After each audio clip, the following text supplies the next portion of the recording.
दोस्तों नमस्कार, मैं हूं विनीता यादव और आप देख रहे हैं न्यूज नशा आदत हर खबर की। कल देश के मुख्य चुनाव आयुक्त ज्ञानेश कुमार ने अपनी पहली प्रेस कॉन्फ्रेंस की। इस पहली प्रेस कॉन्फ्रेंस के लिए जाहिर सी बात है कि उन्होंने कई ऐसी बातें सोची होंगी जो कि बड़े जोर से वो कहेंगे और उसका असर दिखाई देगा, क्योंकि अभी तक केचुआ आयोग के नाम से अब आम जन में प्रचलित हो रहा है चुनाव आयोग। राजीव कुमार जब तक रहे तब तक इस पूरी परिस्थिति को आपने धराशायी होते हुए, ध्वस्त होते हुए देखा। अब ज्ञानेश कुमार जो हैं, उनका एक नाम जो कि वो लिखते हैं ज्ञानेश कुमार। बड़ी दिलचस्प बात है कि सोशल मीडिया पर और कांग्रेस की तरफ से और कई जगह से उनके नाम को लेकर के बकायदा गुप्ता जी लिख करके आगे इस बात को बढ़ाया जा रहा है। यानी कि इस देश में अब पूरी तरह से धर्म और जाति इतनी हावी हो चुकी है कि अब उसी से ही सामने वाले को संबोधित किया जा रहा है। तो यानी कि ज्ञानेश कुमार जो हैं वो इस वक्त अपनी एक जो छाप छोड़ सकते थे वो नहीं छोड़ पाए हैं क्या, ये बड़ा सवाल है। यहाँ पर योगेंद्र यादव जिन्होंने मृत लोगों को सुप्रीम कोर्ट में लाकर खड़ा कर दिया था और चुनाव आयोग की बड़ी पोल खोल दी थी, वो यहाँ पर कह रहे हैं ट्वीट करके कि ये सिर्फ चोरी नहीं, अब सीना जोरी चल रही है। चुनाव आयोग से जवाब की उम्मीद थी और उन्होंने दी सिर्फ लफाजी और सीना जोरी। इस तरह की तमाम बातें। अब मैं आपको कुछ अहम बिंदुओं पर चर्चा करके बताऊंगी कि जहां पर चुनाव आयोग से उम्मीद थी और चुनाव आयोग ने बिल्कुल नाउम्मीद कर दिया, विश्वास तोड़ दिया। अगर ज्ञानेश कुमार यहाँ पर कोई एक बड़ी लकीर खींचते तो शायद लोग उन पर यकीन कर लेते, लेकिन यहाँ तो वो 2 कदम आगे दिखाई दिए, ऐसा लगता है राजीव कुमार से। अब ये चर्चा होने लगी है सोशल मीडिया पर कि ये तो अब राजीव कुमार से भी आगे निकल गए हैं। अब उनके बारे में बात की जाए तो खास तौर से उन्होंने जो प्रेस कॉन्फ्रेंस में कहा उसे समझिए। जब उन्होंने प्रेस कॉन्फ्रेंस को शुरू किया तो शुरू होते ही उन्होंने अपनी एक आकर के एक पूरा जैसे एक ऐसे लिखा होता है, ओपनिंग होती है, हम इसे ओपनिंग रिमार्क्स कहते हैं। और जैसे कि मैं ही आपके साथ वीडियो में मुखातिब हूँ तो उस वक्त में ओपनिंग में कुछ बोला जाता है, जैसे मैं स्पॉन्टेनियस आपसे बात कर रही हूँ, तो वो स्पॉन्टेनियस ना लगकर ज्ञानेश कुमार जी ऐसा लग रहा था जैसे कि पूरा रट्टा मार के आए हैं। अपनी ओपनिंग कुछ इस तरह से उन्होंने की, बहुत छोटी थी, लंबी नहीं थी, लेकिन चलिए। उसके बाद उन्होंने क्वेश्चंस लेना शुरू किया तमाम पत्रकारों से। कई सवाल उनसे पूछे गए, कुछ सवालों के उन्होंने जवाब दिए, लेकिन समझ नहीं आ रहा था, क्योंकि मैं खुद वहां मौजूद थी, कई वरिष्ठ पत्रकार वहां मौजूद थे। समझ नहीं आ रहा था, जो भी सवाल पूछा जा रहा था वो हमेशा उसे चुनावी प्रक्रिया में ले जाते थे और उस प्रक्रिया के अंदर जाके जवाब देते थे। कई जगह पर लोगों ने उनको बहुत बुरी तरह से घेरा है, सांसदों ने घेरा है। महुआ मोइत्रा की बात कर लीजिए, अखिलेश यादव की बात कर लीजिए, कांग्रेस की बात कर लीजिए। अखिलेश यादव ने तो संसद में अगले दिन ही आज सुबह आकर के अपने वो तमाम हलफनामे के प्रिंट आउट्स निकाल लिए और लोगों को लाकर बांटने शुरू कर दिए हैं। जबकि कल प्रेस कॉन्फ्रेंस में ज्ञानेश कुमार जी की टीम ने मीडिया को भी एक अच्छी खासी फेहरिस्त सौंपी थी। बिहार के वो जो लोग गायब माने जा रहे हैं उनकी 65 लाख लोग की पूरे नाम के साथ जानकारी साझा की थी। एक बहुत दिलचस्प बात उन्होंने और की थी, उन्होंने कहा कि ये जीरो क्या होता है, जीरो तो कुछ भी नहीं होता, आप जीरो कैसे बोल सकते हैं, लेकिन फिर जीरो का सफर उन्होंने पूरा कर दिया। जीरो से याद आता है कि एक बहुत ही इंटेलिजेंट सी बात, जब हमेशा से सुनते आए कि स्वामी विवेकानंद ने किस तरह से आश्चर्यचकित कर दिया था पूरी दुनिया को जीरो पर भाषण देकर। यहाँ पर जीरो जीरो से शुरू हुआ और जीरो पर ही खत्म हो गया, ऐसा लग रहा था, क्योंकि उसका कोई अर्थ नहीं निकल कर आया। जैसे कि इन्होंने कहा, ज्ञानेश कुमार कहते हैं कि भाई जीरो कैसे आप बोल रहे हैं कि एड्रेस जीरो है, कोई पुल के नीचे रहता है, कोई सड़क पर रहता है, कोई कहीं रहता है, हम किसी का वो एड्रेस डालते हैं कि वो पुल के नीचे है, फला जगह पर है, और इस तरह से करके फिर उसके बाद में जब हम उसे कंप्यूटर में डालते हैं एड्रेस को, तो वो उसमें ऑटोमेटिकली उसमें जीरो में कन्वर्ट होता है और वो जीरो शो करता है, लेकिन वो जीरो नहीं है, लेकिन वो जीरो शो कर रहा है। ऐसी बात उन्होंने की, तो ये जीरो पे ही जाकर बात खत्म हो गई। यानी कि जीरो समझ में नहीं यहां पर आता है। आप जरा खुद ही सुन लीजिए कि उन्होंने जीरो के बारे में क्या कहा। किसी ने कहा कि साहब हाउस नंबर जीरो है, 80,000 लोगों के हाउस नंबर जीरो हैं, इसीलिए वो फर्जी हैं। अगले दिन कई सारे मतदाता खड़े हो गए, उन्होंने कहा नहीं साहब हम तो यहां रहते हैं। जीरो नंबर, आपको पता है इस देश में करोड़ों लोगों के घरों के पते के आगे जीरो नंबर है। क्यों? क्योंकि पंचायत, म्यूनिसिपैलिटी, जिस घर में वो रहते हैं उन्होंने उनका नंबर नहीं दिया। शहरों में अनऑथराइज्ड कॉलोनीज हैं, जहां उनको नंबर नहीं है, तो वो अपने फॉर्म में क्या पता भरें? तो चुनाव आयोग के निर्देश कहते हैं, अगर ऐसा कोई भी मतदाता इस देश में है, चुनाव आयोग उसके साथ खड़ा है और उसको नोशनल नंबर देगा, और चूंकि कंप्यूटर में जब उसको भरते हैं तो वो 0 दिखता है। इसका अर्थ ये नहीं है कि वो मतदाता नहीं है। इसी तरीके से जिन लोगों के पास घर नहीं होता, आप लोग भाग्यवान हैं, कई लोगों के पास घर नहीं होता लेकिन उसका नाम भी मतदाता सूची में होता है, और उसका पता क्या दिया जाता है? उसका पता वो जगह दी जाती है जहां वो व्यक्ति रात को सोने आता है, कई बार सड़क के किनारे, कई बार पुल के नीचे, या कई बार लैंप पोस्ट के किनारे। और फिर अगर ये कहा जाए कि वो फर्जी मतदाता है, ये हमारे गरीब मतदाताओं, बहनों, भाइयों और बुजुर्गों के साथ एक बहुत बड़ा खिलवाड़ है। अब यहाँ पर ज्ञानेश कुमार ये भी कहते हैं कि पिछले 2 दशकों से जो राजनीतिक दल हैं वो त्रुटियों की मांग करते आ रहे हैं, कुछ ना कुछ उसके अंदर विचार करते हैं और ठीक ठाक करने की बात करते रहे हैं।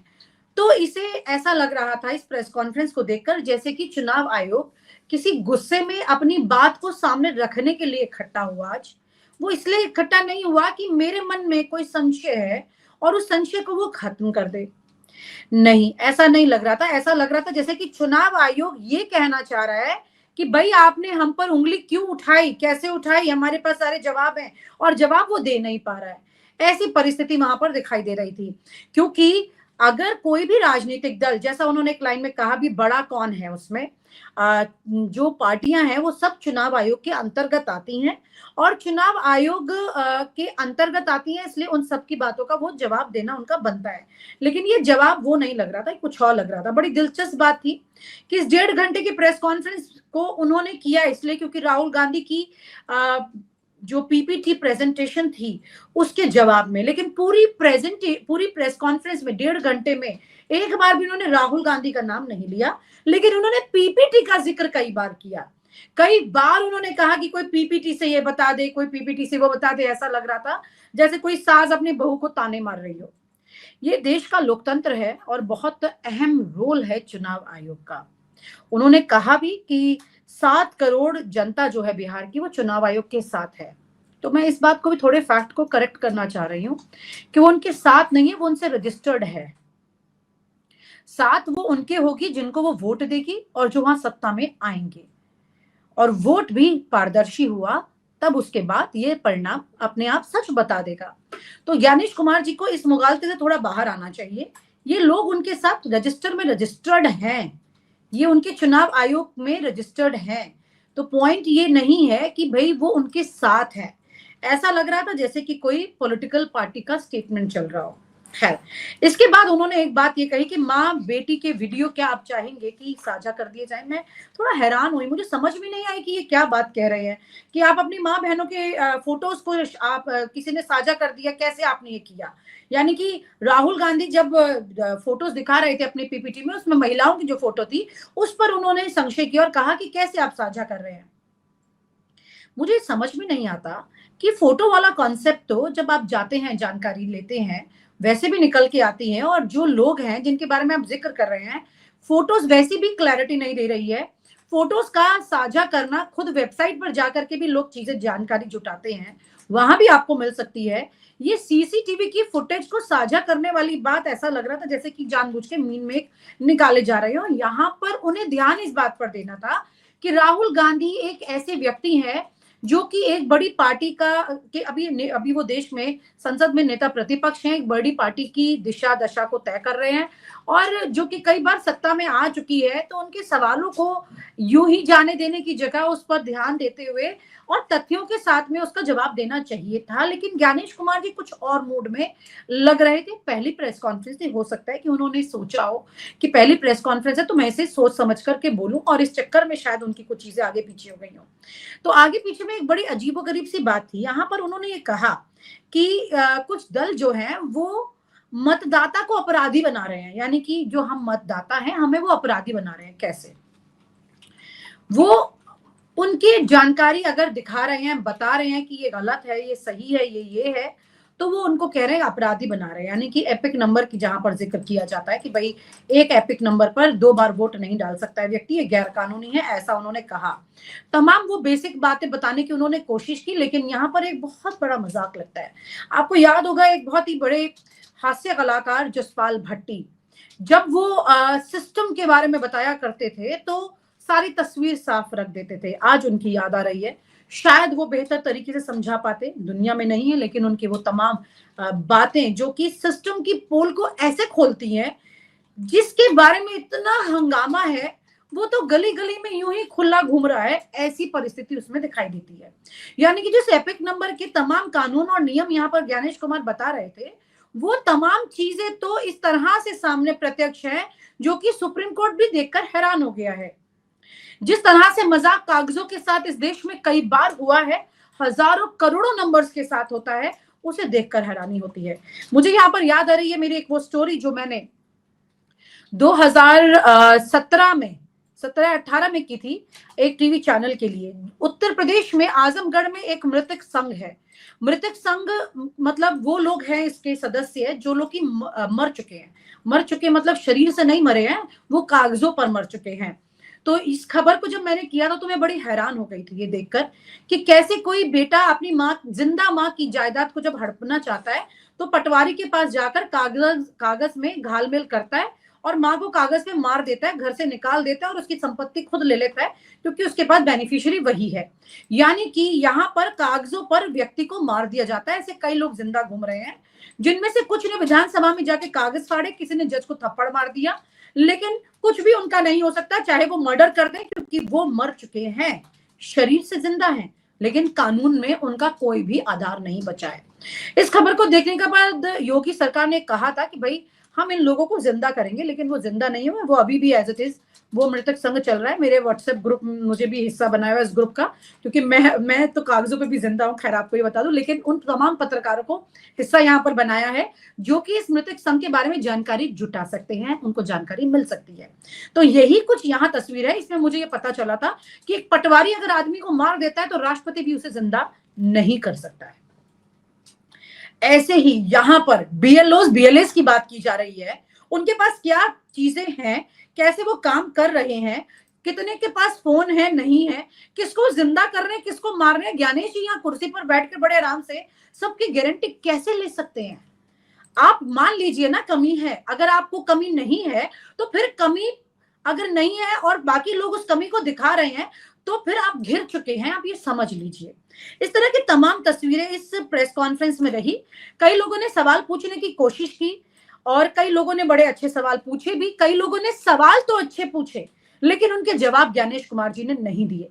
ये प्रेस कॉन्फ्रेंस कुछ अजीबोगरीब थी। जैसे कि वरिष्ठ पत्रकार मुकेश कौशिक, जो कई बार हमारे साथ चर्चाओं में शामिल हो चुके हैं, उन्होंने एक बहुत सही सवाल कहा और मैंने उस सवाल को देखा जब वो पूछ रहे थे। उन्होंने कहा कि चोरी की बात जो है वो तो बीजेपी भी विपक्ष पर आरोप लगाते हुए मान चुकी है, तो चुनाव आयोग क्यों नहीं मान रहा है? तो उस बात को उन्होंने घुमा दिया, उन्होंने दोबारा सवाल पूछा, उन्होंने दोबारा घुमा दिया, सवाल का जवाब सीधे नहीं आया। तो ज्ञानेश कुमार जी के बारे में मुझे ये लगा, जैसे कि अगर प्रेस कॉन्फ्रेंस का रिव्यू होता है और हमें लगे कि हम दूसरे के बारे में कुछ कह सकते हैं, तो यहाँ पर मुझे ऐसा लगा शब्दों के महारथी बनने की उन्होंने पूरी कोशिश की, बातें घुमाने की पूरी कोशिश की और घुमा भी लिया। प्रेस कॉन्फ्रेंस को जय हिंद जय भारत करते हुए उन्होंने पूरा खत्म भी कर दिया, लेकिन यहाँ सवाल खत्म नहीं हुए। यहाँ पर बहुत कुछ ऐसा था जो जिसके बाद उसकी शुरुआत हो गई। ज्ञानेश कुमार किस मंशा से कुर्सी पर बैठे हैं और काम कर रहे हैं, ये यहाँ पर तस्वीर आगे बाहर निकलकर आने लगी। विपक्ष ने अब वहां ज्ञानेश कुमार पर महाभियोग चलाने का प्रस्ताव रखने की तैयारी कर ली। यानी कि ज्ञानेश कुमार का इमेज जो है वो इस तरह से निकल के अब सामने आ रहा है, जो कि सरकार के एक तरफा पक्ष की काम कर रहा है। ज्ञानेश जी को ये याद करना पड़ेगा, ये समझना पड़ेगा कि इस देश की तमाम 140 करोड़ जनता ही उनके साथ है, इसमें कोई दो राय नहीं। अगर चीजें निष्पक्ष है, अगर वो वाकई में एक एक व्यक्ति के लिए काम कर रहे हैं, तो वो तस्वीर यहाँ सामने दिखाई देती है। मैं आपको वो तमाम वीडियो दिखाऊंगी जिसको देखकर आपको अंदाजा हो जाएगा कि ज्ञानेश कुमार जी के उस प्रेस कॉन्फ्रेंस के तमाम वो अहम पल जिन्होंने बवाल खड़ा कर दिया है, जिन्होंने ये देश को संदेश दे दिया है कि कि सब कुछ चुनाव आयोग में ठीक नहीं और चुनाव आयोग केचुआ आयोग ही रहने वाला है। देखिए, मतदान में जब कोई वोटर वोट करने जाता है और वो बटन दबाता है तो एक ही बार दबा सकता है, संभव नहीं। हलफनामा देना होगा या देश से माफी मांगनी होगी, तीसरा विकल्प नहीं है।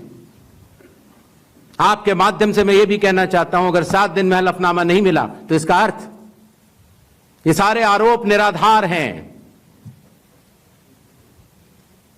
और हमारे मतदाताओं को यह कहना कि वो फर्जी हैं, इसके ऊपर जो भी इस बात को बोल रहा है उसको माफी मांगनी।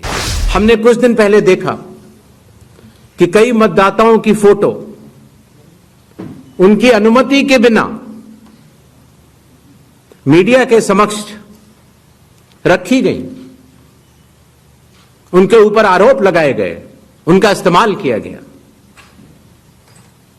क्या अपनी माताओं, बहुओं, बेटियों सहित किसी भी मतदाता की सीसीटीवी वीडियो चुनाव आयोग को साझा करनी चाहिए क्या? ऐसा भ्रम फैलाना कि अगर मतदाता सूची में कोई ऐसी चीज है, जैसे एक विषय आया था, किसी ने कहा कि साहब हाउस नंबर 0 है, 80,000 लोगों के हाउस नंबर 0 है, इसीलिए वो फर्जी हैं। अगले दिन कई सारे मतदाता खड़े हो गए, उन्होंने कहा नहीं साहब हम तो यहां रहते हैं।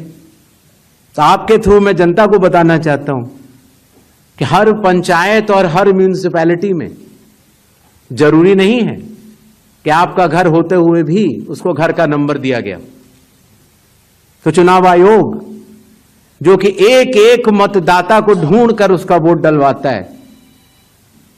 आपको पता है अरुणाचल प्रदेश का एक गांव है मालेगांव, जहां सिर्फ एक मतदाता बहन के लिए पूरा चुनाव आयोग 2 दिन तक ट्रैकिंग करके जाता है और उनका वोट लेके आता है। वही चुनाव आयोग जो गिर फॉरेस्ट के पीछे एक महंत हैं, उनके लिए 1.5 दिन की ट्रैकिंग करने जाता है, पूरा वोट बूथ बनाता है और वोट लेके आता है। उस कर्मठता से, और आज से नहीं 75 सालों से, उस विरासत से, कर्मठता से कार्य करने वाले चुनाव आयोग के ऊपर अगर निराधार आरोप आप मतदाता सूची और मतदान को मिला के और जनता के सामने अगर ये कहें कि चोरी हो रही है, तो ये गलत बात है। जनता सब समझती है। किसी व्यक्ति के अगर 2 जगह वोट भी हो तो भी वो एक ही जगह वोट करने जाता है। 2 जगह वोट करना कानूनी अपराध है। और अगर कोई भी व्यक्ति ऐसा कहता है तो सबूत तो चाहिए। सबूत मांगा था, मिला नहीं। इसी तरीके से जिन लोगों के पास घर नहीं होता, आप लोग भाग्यवान हैं, कई लोगों के पास घर नहीं होता लेकिन उसका नाम भी मतदाता सूची में होता है। और उसका पता क्या दिया जाता है?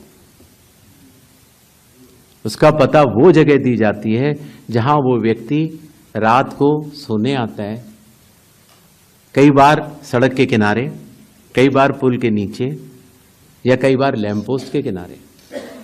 और फिर अगर ये कहा जाए कि वो फर्जी मतदाता है, ये हमारे गरीब मतदाताओं, बहनों, भाइयों और बुजुर्गों के साथ एक बहुत बड़ा खिलवाड़ है। 0 नंबर। आपको पता है इस देश में करोड़ों लोगों के घरों के पते के आगे 0 नंबर है। क्यों? क्योंकि पंचायत, म्यूनिसिपैलिटी जिस घर में वो रहते हैं उन्होंने उनका नंबर नहीं दिया। शहरों में अनऑथराइज्ड कॉलोनीज हैं जहां उनको नंबर नहीं है, तो वो अपने फॉर्म में क्या पता भरे? तो चुनाव आयोग के निर्देश कहते हैं अगर ऐसा कोई भी मतदाता इस देश में है, चुनाव आयोग उसके साथ खड़ा है और उसको नोशनल नंबर देगा। और चूंकि कंप्यूटर में जब उसको भरते हैं तो वो 0 दिखता है। इसका अर्थ ये नहीं है कि वो मतदाता नहीं है। मतदाता बनने की शर्तों में आपका पता इतना अनिवार्य नहीं है जितनी कि आपकी नागरिकता और आपके 18 वर्ष की आयु पूरा होना और जितना कि आप उस बूथ के आजू बाजू में रहते हैं। और आप हमसे जुड़े रहने के लिए सब्सक्राइब करें YouTube पर, फॉलो करें Twitter पर और लाइक करें Facebook पर। और ज्यादा जानकारी के लिए आपको टाइप करना होगा सिर्फ न्यूज नशा।